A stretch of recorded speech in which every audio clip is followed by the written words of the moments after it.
और मुसलसल ट्रांसमिशन हम कर रहे हैं आज पंजाब असम्बली के होने वाले वजारत आला के इंतखाब के हवाले से। और नतीजा ये निकला कि हमदा शहबाज ही इस वक्त वज़ीर आला पंजाब हैं और परवेज़ इलाही जो हैं वो वज़ीर आला की सीट हासिल नहीं कर सके हैं। पीटीआई को 176 वोट मिले और नून लीग ने 179 वोट जो है वो हासिल किए। काफ लीग के 10 वोट जो है वो मुस्तरद कर दिए गए।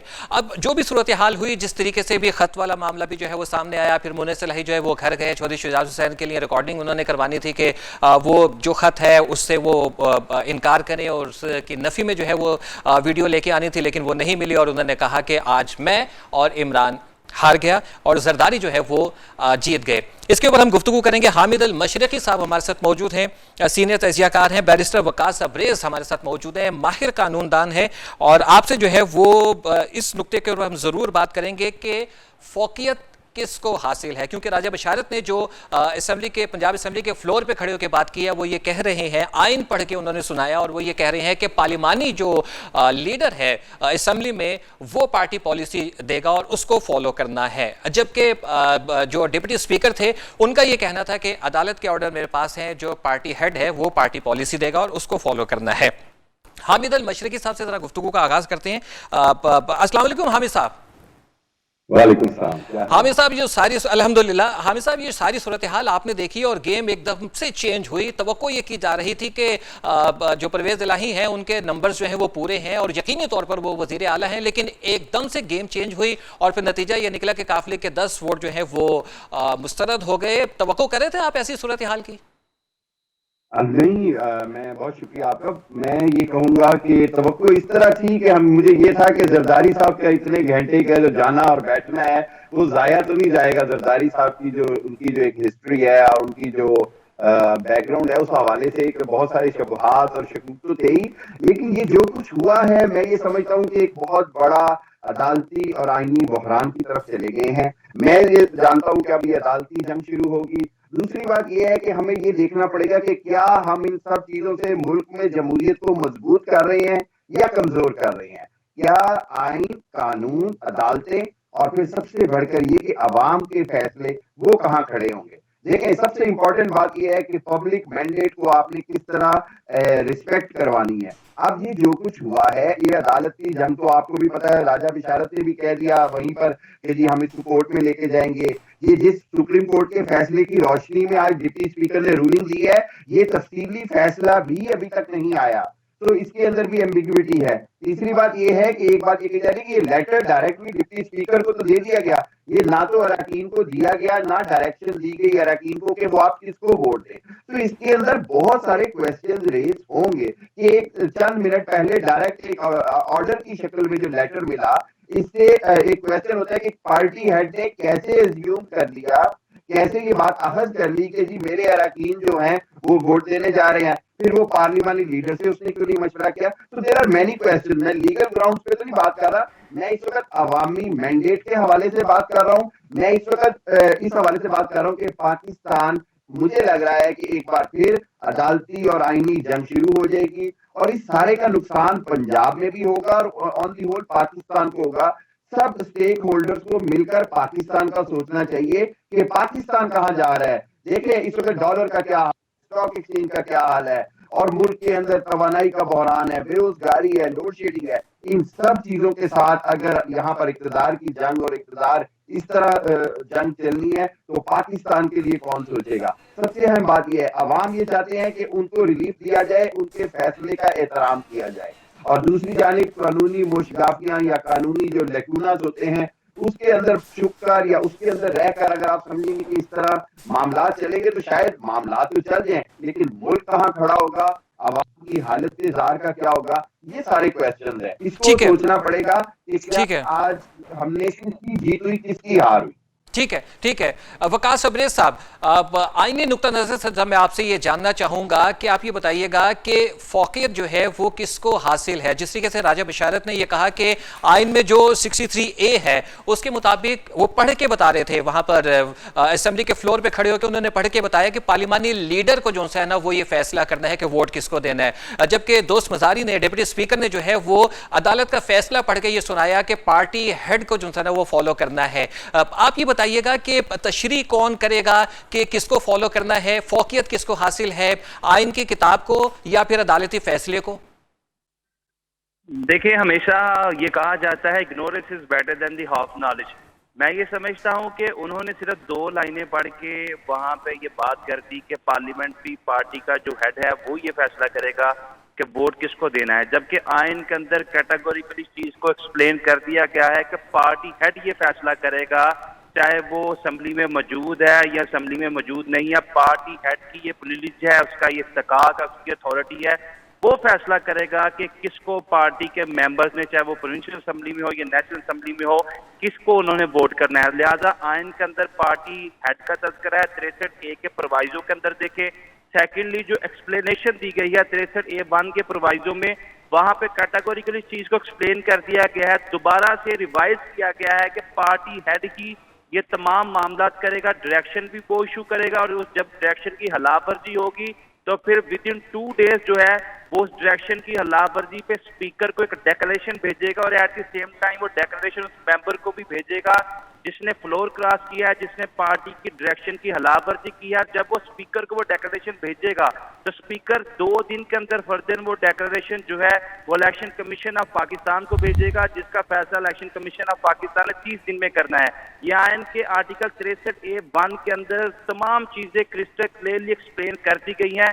And I was quite baffling and building upon the statement of the law minister, जो साबका लॉ मिनिस्टर थे पंजाब के राजा बिचारे, जो उनकी तरफ से एक्सप्लेनेशन दी जा रही थी without any reasoning, without any legal backing दी जा रही थी, और जो डिप्टी स्पीकर ने बात की कि सुप्रीम कोर्ट का भी ऑर्डर इस पे मौजूद है, जिसमें सुप्रीम कोर्ट ने कहा है कि ऐसे तमाम लोग जो पार्टी हेड की डायरेक्शन की खिलाफवर्जी करेंगे ना उनका वोट काउंट किया जाएगा, और एट द सेम टाइम अगर पार्टी हेड चाहेगा डिक्लेरेशन मूव करेगा तो इलेक्शन कमीशन ऑफ पाकिस्तान उन तमाम लोगों को डिस्क्वालीफाई करेंगे, so far as the interpretation and explanation has been made in the form of decision by the Supreme Court of Pakistan। तो इन तमाम, अच्छा, आपका आपके आपके आपके कहने का मतलब ये है कि अभी वोट मुस्तरद हुए हैं, अभी डिस्क्वालीफाई ये नहीं होंगे, अगर पार्टी हेड जो है वो चाहेगा तो ये डिस्क्वालीफाई होंगे। You have absolutely hit the nail on the head. आपने बिल्कुल दुरुस्त बात की। जब तक पार्टी हेड ये ना चाहे और डिक्लेरेशन ना मूव करे कि आप किसी मेंबर को डिस्क्वालीफाई करवाएं, तब तक वो मेंबर डिस्क्वालीफाई नहीं होगा। आइन के अंदर 2 ऑप्शंस मौजूद हैं, या तो पार्टी हेड जो है पार्टी पॉलिसी की खिलाफवर्जी पे, डायरेक्शन की खिलाफवर्जी पे स्पीकर को भेजे और स्पीकर 2 दिन में इलेक्शन कमीशन को भेजे और डिस्क्वालीफाई करवाए, या फिर वो सुम्मुम बुकमुन खामोश तमाशाई बना रहे और कहे कि पार्टी डायरेक्शन की तो खिलाफवर्जी हुई है लेकिन मुझे इससे कोई सरोकार नहीं, मेरा जो सरोकार था वो वज़ीर आला के इंतखाब का था और मैं ये चाहता था हमजा शहबाज शरीफ बन गया, लिहाजा मैं नहीं चाहता कि ये 10 लोग जो है इनकी सीटों पे दोबारा इलेक्शंस करवाए जाए, उनको डिस्क्वालीफाई करवाया जाए। दूसरी एक बड़ी जो इम्पोर्टेंट बात है वो ये कि जितनी भी ये सारी चीजें की गई in the light of the decision pass by the supreme court of Pakistan, उसको सामने रखते ही ये सारी चीजें की गई।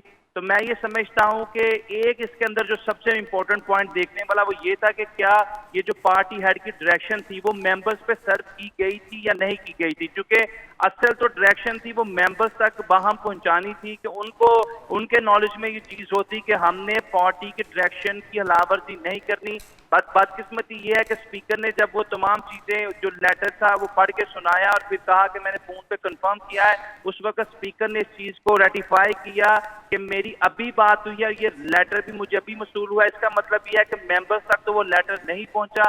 अगर मेंबर्स को इलेक्शन कमीशन बुला भी लेता है, डेक्लेरेशन मूव भी कर दिया जाता है, तो उनको एक फेयर अपॉर्चुनिटी जरूर दी जाएगी कि उनका मौकफ सुना जाए, because this is the principle of natural justice, audi alteram partem, that no one should be condemn unheard, किसी को सुने बगैर कार्रवाई ना की जाए। लिहाजा इनके पास एक रीजंस हैं, ग्राउंड्स हैं कि हमारे तक तो वो लेटर पहुंचा ही नहीं, पार्टी की डायरेक्शन पहुंची नहीं, पार्टी हेड का पैगाम तो किसी ने दिया ही नहीं, वो तो स्पीकर को दिया गया। अगर ये चीजें प्रूव हो जाती हैं तो फिर डेक्लेरेशन मूव कर भी दी गई, उसके बावजूद भी ये लोग डिस्क्वालीफाई नहीं होंगे और एक नया आईनी बहरान जो है वो जन्म लेगा और शायद इसके लिए फिर से सुप्रीम कोर्ट ऑफ पाकिस्तान का दरवाजा खटखटाना पड़ जाए।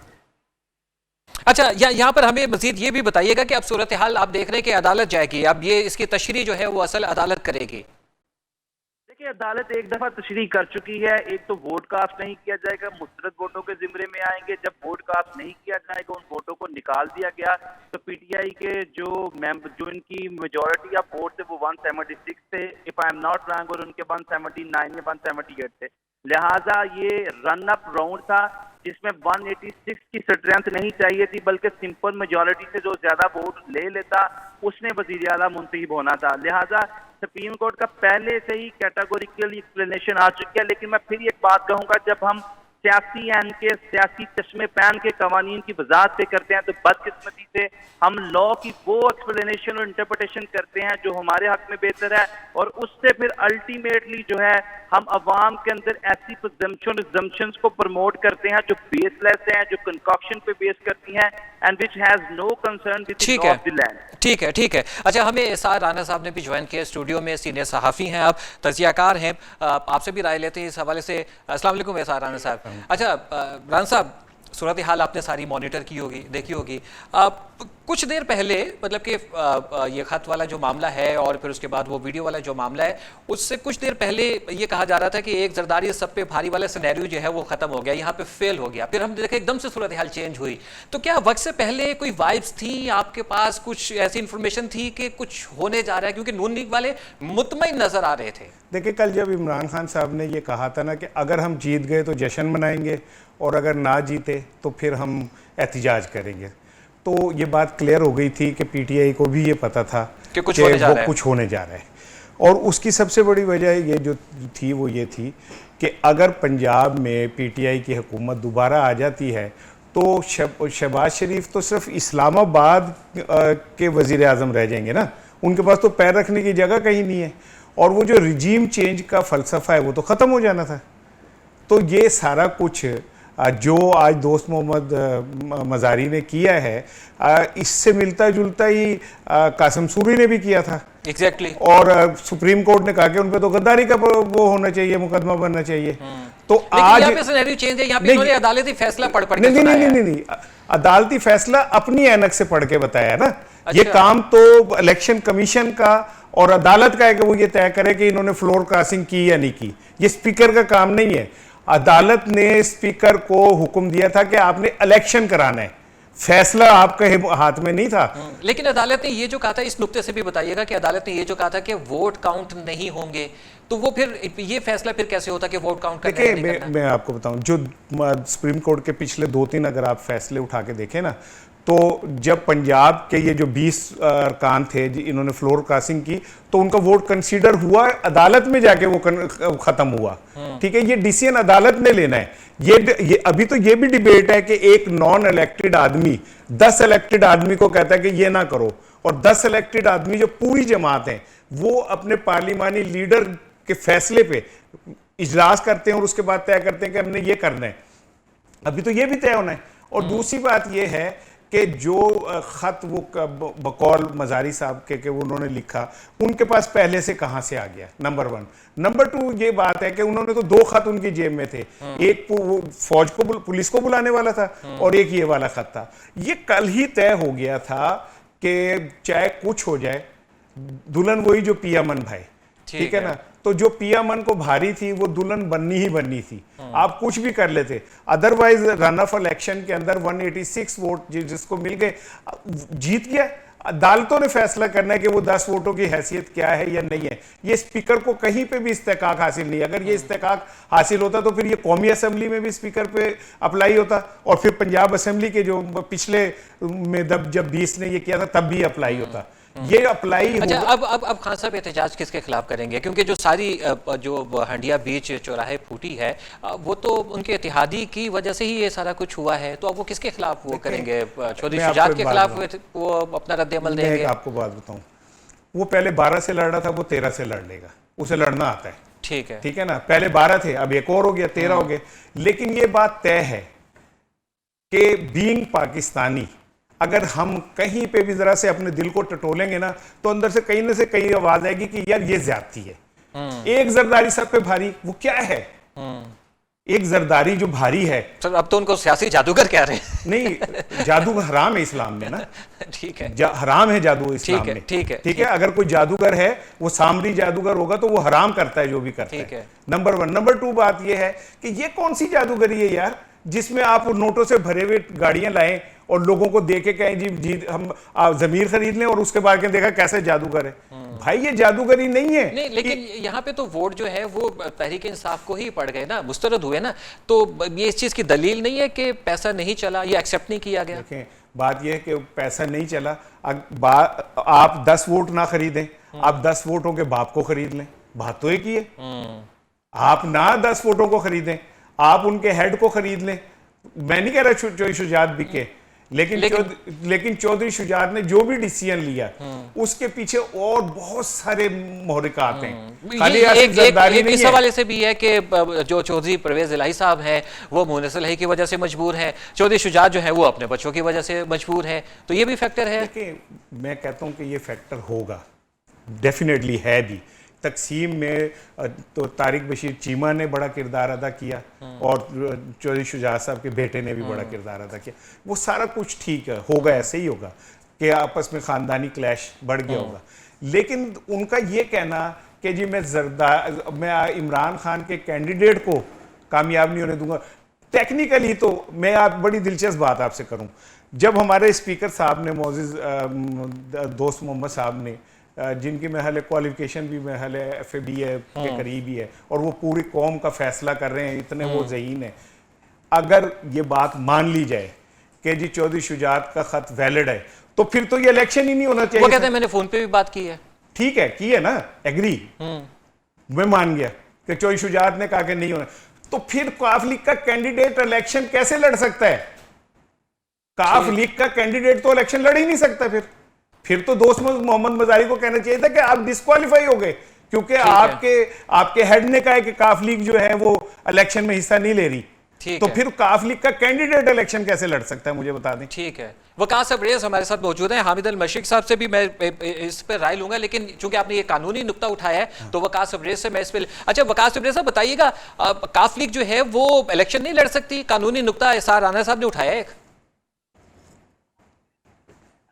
जी मुझे आपकी आवाज नहीं आ रही जरा। अच्छा, अब एसआर राना साहब ने जो है ना एक कानूनी नुक्ता उठाया है, उनका ये कहना है कि मान लेते हैं कि चौधरी शुजात ने कहा कि हमने जो है ना वो वोटिंग में हिस्सा नहीं लेना है, हमने इमरान खान को जो है ना वोट नहीं देना, वोटिंग में हिस्सा नहीं लेना, तो कानूनी नुक्ता उन्होंने उठाया कि फिर वो इलेक्शन के प्रोसेस में किस तरीके से हिस्सा ले सकती है। देखिए, दो चीजें हैं, एक तो सुप्रीम कोर्ट की आप 63A(1) की जो इंटरप्रिटेशन थी, उसकी जो तशरीह थी उसको सामने रखे, उसमें कैटेगोरिकली इस चीज को एक्सप्लेन कर दिया गया, या पार्टी डायरेक्शन की खिलाफवर्जी पे आप वोट देते हैं या वोट देने से गुरेज करते हैं, दोनों सूरतों में आप एक तो डिस्क्वालीफाई होंगे, सेकेंडली जो आप वोट कास्ट करेंगे वो गिनती में शुमार नहीं किया जाएगा। ये मैं बात नहीं कर रहा। अच्छा, अब अब्रेज साहब, आप एसआर राना साहब जरा आपसे मुखातिब होना चाह रहे हैं। अब्रेज साहब, मेरा सवाल ये नहीं है, मेरा सवाल तो ये है कि अगर पार्टी हेड कहता है कि हमारी पार्टी इस इलेक्शन में हिस्सा नहीं ले रही, तो फिर उनकी पार्टी का एक बंदा उम्मीदवार कैसे हो सकता है? फिर तो इलेक्शन ही नहीं हो सकता।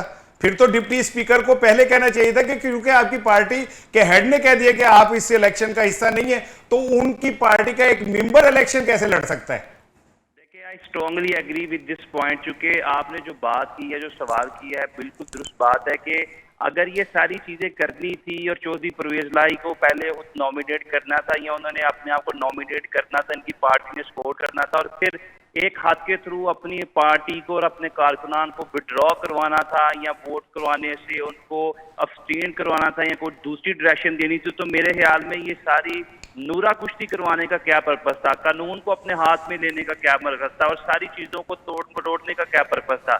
मेरे ख्याल में हमारे जो पार्लियामेंटेरियंस हैं और स्पेशली जो शुजात साहब का मैं जरूर बात करूंगा कि तो वेरी सीनियर पॉलिटिशियन, लेकिन इनका ये बड़ा एक नॉन सीरियस एटीट्यूड नजर आया। अगर ये आप सारी हरकतों सकनात या मालो फालियाँ ये तरीकाकार आप करना चाहते थे तो आपके पास एक एक्सपीडिएंट और रीजनेबल टाइम था। आप पहले ही पार्टी के कोई अगर लीडर बतौर चीफ मिनिस्टर नामजद होना चाहता है तो आप उसको पहले ही एक्सप्लेन करें कि हमारी पार्टी इसमें हिस्सा ही नहीं लेगी, किसी को सपोर्ट ही नहीं करेगी, ना इमरान खान के कैंडिडेट को सपोर्ट करेगी और ना ही हमदर्द बाशी को।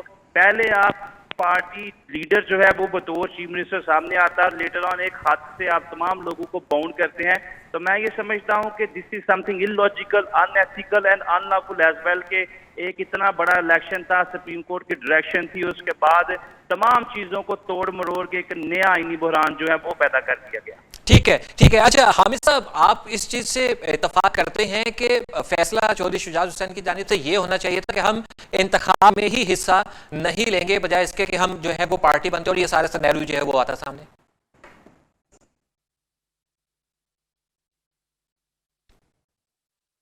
नॉमिनेट हुए ना, परवेज इलाही साहब तो गुलजार साहब के 10 अप्रैल के रेजिग्नेशन के साथ से नॉमिनेटेड है, और उस वक्त से लेके हर जगह पब्लिकली चौधरी शुजात साहब बार बार कह रहे हैं कि जी नेशनल असेंबली में जो मर्जी हो, प्रोविंशियल असेंबली में परवेज इलाही हमारे उम्मीदवार हैं और सारी पार्टी उनको वोट देगी। हर चीज वो पब्लिकली करते करते लास्ट मिनट एक डिप्टी स्पीकर लेटर अचानक ले आता है और कहता है जी मैंने अभी वेरीफाई किया है, तो it doubts the whole process, सारी चीजों पे शक आ जाता है। और सबसे बड़ी बात ये कि इसके ऊपर मैं जो बार बार पॉइंट कर रहा हूँ, वो जो 10 अरकान है उनका जो मैंडेट है, जो उनको डायरेक्शन मिली ही नहीं, वो उसके ऊपर कैसे कोई और फैसला करते। और बिल्कुल राणा साहब ने ठीक कहा कि इसका तो मतलब ये था कि आप कहते जी परवेज इलाही साहब आप बैठे, पीटीआई अपना कोई और कैंडिडेट लाए और फिर हम रन ऑफ इलेक्शन करते हैं, या तो इस तरह की कोई सूरत हाल होती। ये तो ऐसे किया गया कि जैसे अब मैं इसको कहूंगा कि पूरी पीटीआई को या पूरी हुकूमत जो परवेज इलाही साहब है इनको ट्रैप किया गया, और उसके बाद एंड लास्ट मिनट लाकर तो उसी तरह एकदम से एक फैसला कर दिया गया। मैं इसको इस तरह से देख रहा हूँ कि पब्लिक रिएक्शन क्या होगा। फॉर गॉड सेक हमें ये सोचना पड़ेगा कि लाहौर में लिबर्टी चौक पे पब्लिक का क्या रिएक्शन होगा। लेकिन हामिद साहब उससे ज्यादा अहम सवाल ये नहीं है कि पब्लिक रिएक्शन जो है वो किसके खिलाफ होगा, अपने इत्तेहादी के खिलाफ होगा या फिर जो है ना वो नून लीग के खिलाफ होगा? जबी बात ये है कि आप एक बात देखें, एक आउट ऑफ ए सडन एक डिसीजन आता है, एक पार्टी के लिए हमने 186 वोट सिक्योर कर लिए, आपका डिप्टी स्पीकर उसको ऐलान करता है कि जी इस कैंडिडेट के हक में इतने वोट आ गए हैं। अब रन ऑफ इलेक्शन यहाँ खत्म हो जाता है, उससे अगला कोई एक जुमला भी कहना डिप्टी स्पीकर का बनता ही नहीं है। ये मैं आपको सच बता रहा हूँ, मैंने जितने भी कानून माहिर कानून से बात की, कहा that was the ending line कि जी इतने वोट आए हैं, इतने हमजा शहबाज शरीफ के हैं और इतने इसके हैं 186 परवेज इलाही। इससे जो अगली लाइन है वो इस्तेहकाक नहीं था डिप्टी स्पीकर का at this time when he is just a presiding officer for the election under the direction of Supreme Court. He is conducting the election which is done or directed by the Supreme Court. ये जो letter आया इसके ऊपर वो parliamentary leader की या party president की बहस अलहदा, या उन अरकान को बताया गया, सबसे हम सवाल है मुझे बताया ही ना जाए कि मैंने किसको वोट देना है तो मैं क्या करूंगा। मोने से लाही फौरी तौर पे जो है वो पंजाब असेंबली से घर रवाना हुए वीडियो रिकॉर्डिंग लेने के लिए, लेकिन वहां से फिर जब वो वापस आए तो उन्होंने ये कंफर्म किया कि मैं हार गया, इमरान हार गया, जरदारी जीत गया। यानी कि चौधरी शुजात हुसैन ने फिर अपने जो पार्टी के मेंबरान थे मोने सलहे के जरिए उनको कन्वे करवा दिया कि वोट नहीं देना। जवाब देता हूँ शबी, मैं इसका आपको जवाब, आप एक बात बताएं, ये पाकिस्तान की पॉलिटिकल पार्टियां कोई लिमिटेड कंपनीज हैं या पॉलिटिकल सिस्टम के तहत चलती हैं? डेमोक्रेसी के अंदर इवन जो अरकान है उनको राइट होता है कि वो कन्विंस करें अपने प्रेसिडेंट को कि सर ये गलत फैसला है, लेट्स डिस्कस अबाउट इट। कुछ टाइम मिलता है। अगर आप इसको जमहूरियत की रूह से देखें, ऐसे नहीं होता कि कोई भी पार्टी का सदर भी इस तरह मतलब अनान होकर या एक सुप्रीम पावर बनकर लेटर इश्यू कर दे या ऑर्डर कर दे 10 मिनट पहले। मैं ये कहता हूं कि तमाम पार्टी एक तरफ खड़ी हो जाए। एक शख्स पता नहीं किस हालात में, किस प्रेशर के अंदर उससे ये लेटर लिखवाया गया है। क्या आपने इस पॉइंट पे सोचा है वो एक 90 साल के बूढ़े के ऊपर क्या साइकोलॉजिकल प्रेशर डाला, क्या सोशल प्रेशर डाला, क्या इमोशनल प्रेशर डाला? लेकिन हामिद साहब देखें, कुछ ग्रीवेंसेस, कुछ नाराजगियां चौधरी शुजात हुसैन साहब की भी तो थी ना, कि जब ये अदम एतमाद जो है वो इमरान खान साहब के खिलाफ जब आ रहा था, अर्ली डेज थे, तो खान साहब ने क्या कहा था कि मैं उस्मान बुज़दार से इस्तीफा नहीं लूंगा, मैं परवेज इलाही को नामजद नहीं करूंगा। तभी तो वो फिर नून लीग की तरफ गए थे।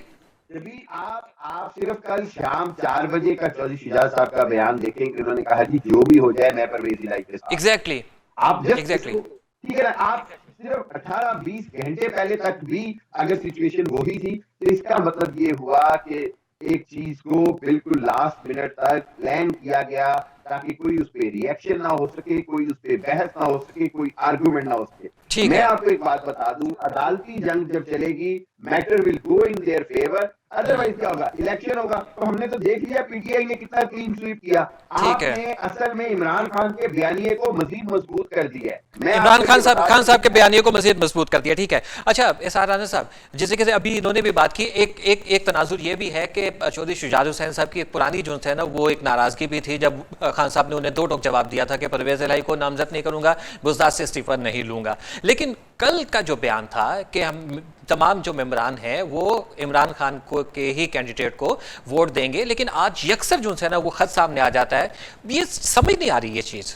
देखें, बात यह कि शाम 6 बजे तक ये बात काफ लीग की तरफ से, चौधरी शुजात साहब की तरफ से मीडिया में मौजूद थी कि ये हो ही नहीं सकता कि मैं परवेज इलाही के खिलाफ वोट का कहूँ अपने खान को, ठीक है ना।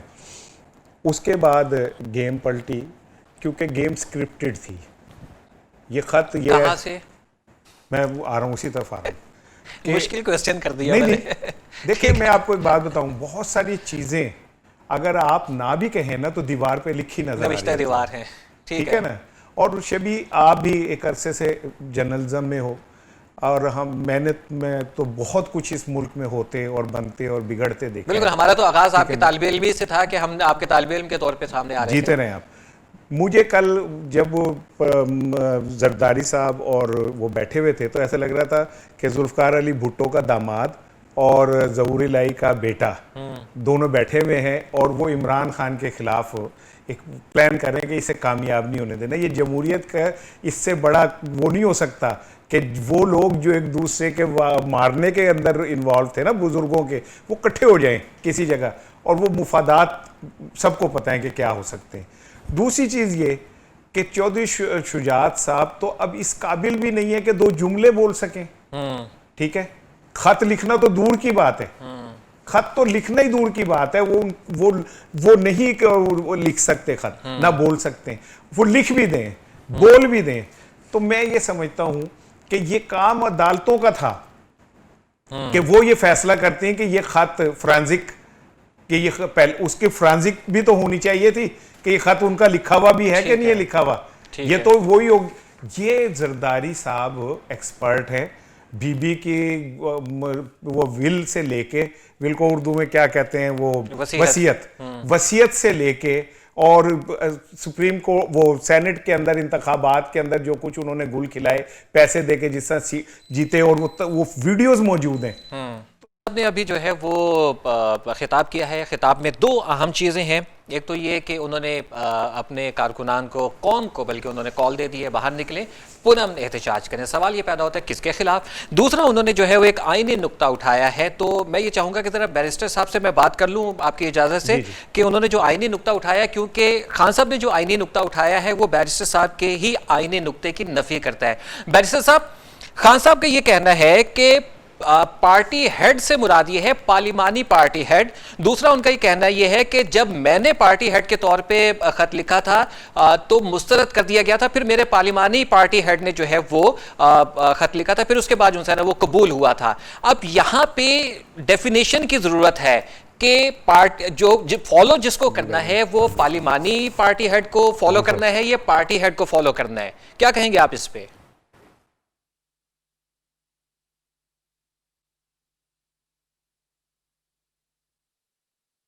बैरिस्टर वकास साहब से जो है वो हमारा राब्ता मुनक़ता हो गया। हमें स्टूडियो में ज्वाइन किया है इस वक्त मियाँ हबीब साहब ने, सीनियर तजियाकार हैं। यही नुक्ता उनके सामने भी रखते हैं। अच्छा मियाँ हबीब साहब, एक तो सूरत हाल सारी आपने देखी, लेकिन अभी खान साहब ने जो तकरीर की, इससे पहले मौजू गुफ्तगू हमारा यह था कि किसको फॉलो करना है, ये तशरीह कौन करेगा कि पार्टी हेड से मुराद चौधरी शुजात हुसैन है या पार्लिमानी पार्टी हेड और चौधरी परवेज इलाही। खान साहब ने अभी जो गुफ्तगू की है कारकुनान से, उनका मानना यह है कि पार्लिमानी पार्टी हेड उनको फॉलो करना आईनी नुक्ता नज़र से। अच्छा, इसमें मसला ये है कि अगर हम जर्नलिस्ट भी, तजियाकार भी इतने मशकूक हो गए हैं ना, अगर हम कोई भी आईनी नुक्ता या कोई भी वजाहत करें ना जिसकी फेवर पार्टी की फेवर में जा रहा है, वो तो कह रहा है दूसरी तरफ से जो है ना वो खुराफात हो गया, और Exactly. 1 मिनट से पहले इल्ज़ाम लगाते। लेकिन असल में बात यह है कि ये सारी बातें अपनी जगह पे, इसका फैसला जो है ना अदालत ने करना। क्योंकि ये सियासतदान जो है ना, ये मुझे इंसान नहीं लगते, जिस तरह की इनकी हरकतें हैं ना, तो ये अपने फैसले खुद करने के काबिल नहीं है, ना इनमें अखलाकियात है, ना इनमें रवायात बाकी रही हैं।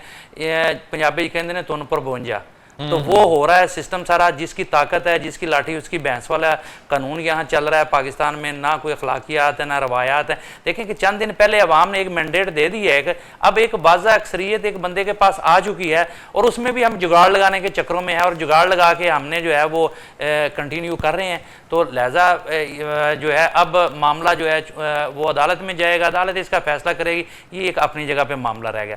लेकिन दूसरी तरफ अगर हम देखें तो हम क्या बहैसियत कौम, बहैसियत सियासतदान, बहैसियत हम सहाफ़ी और पूरी सोसाइटी सोचे, क्या ये जमहूरी सिस्टम जो इस वक्त चल रहा है ये हमारे मिजाज के मुताबिक है? क्या हम इस काबिल हैं कि हम डेमोक्रेटिक सिस्टम के ज़रिए से अपना मुल्क चला सकें?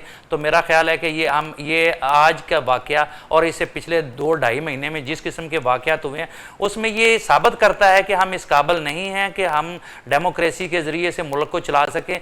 लिहाजा यहाँ किसी दूसरे, ये सिस्टम फेल हो चुका है, किसी दूसरे सिस्टम की ज़रूरत है। सियासी इतिहाद जो है, अगर सियासी इतिहाद शिफ्ट होता है तो इसको तो हम जमहूरी अमल कहते हैं। सियासी इतिहाद शिफ्ट हुआ है एक्चुअली। मेरी बात सुने, ये जो कुछ हो रहा है ना, ये सियासी इतिहाद नहीं है, ठीक है?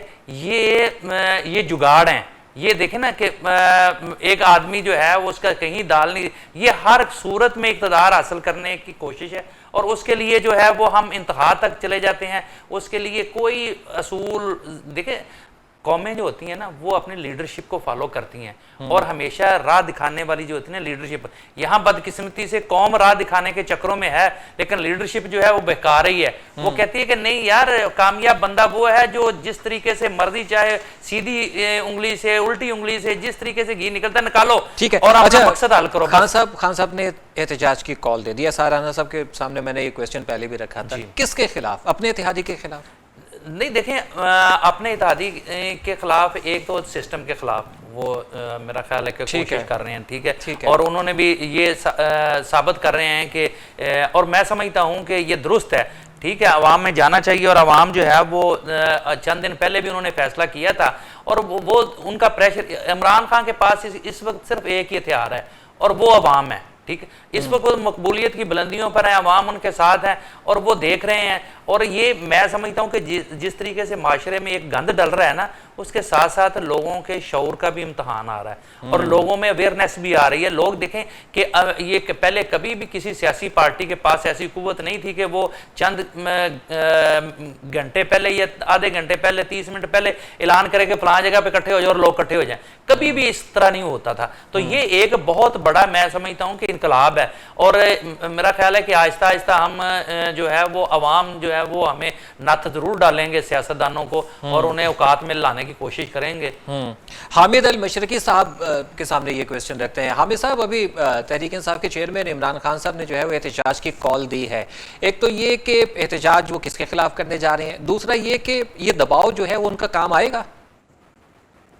शबीर, देखें बात ये है, ये एहतजाज हर उस कुव्वत के खिलाफ है जो जमहूरियत और अवाम के फैसले को रोंदना चाह रही है। मैं आपको सच बताऊं, ये एहतजाज हर उस शख्सियत के खिलाफ है जो अवामी मैंडेट, जो वाज़ेह मैंडेट है, उसको पैरों तले रोंद रही है। और मैं आपको एक और बात बताऊं, मैं ये समझता हूं कि हमें बहैसियत जर्नलिस्ट, बहैसियत जमहूरियत पसंद, हमें इमरान खान को अप्रिशिएट करना चाहिए कि वो फिर भी बार बार एक लफ्ज इस्तेमाल कर रहा है, वो है पुरअमन एहतजाज।